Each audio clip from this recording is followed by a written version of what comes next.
Daddy. Marami po. Salamat.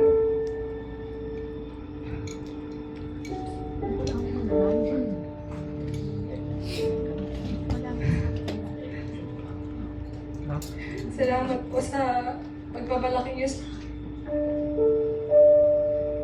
salamat sa pag-atid mo sa Daddy. Atid sundo. Sa paghilot mo ng ako. Pag may dysmenorrhea ako. Ayakin kita talaga. Salamat sa mga niluluto mo.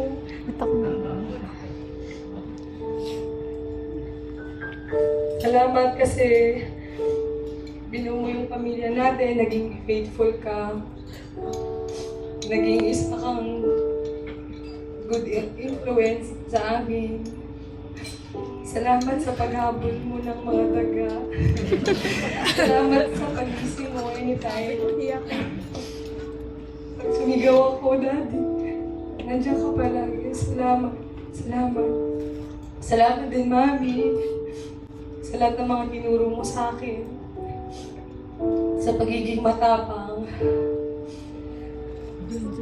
Kaya hindi ako kaya nilang apihin kasi anak ako ni Wayne.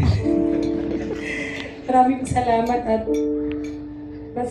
I'm sorry sa mga nagawa ko sa inyo. Alam ko, hindi naging smooth yung relationship namin. Pero alam ko na masaya kayo sa akin. Mama ka talaga. And hindi naman kami mawawala kasi doon kami titira sa inyo. Naintindihan.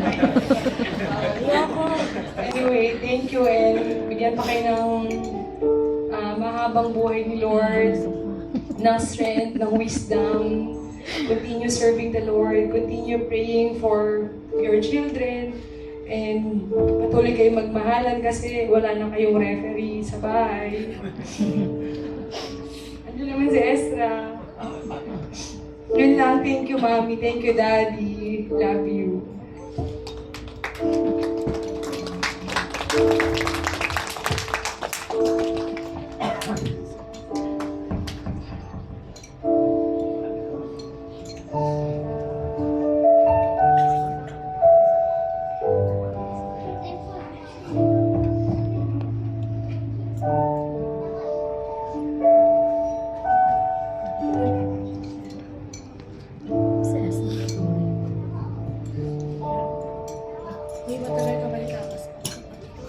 As husband and wife.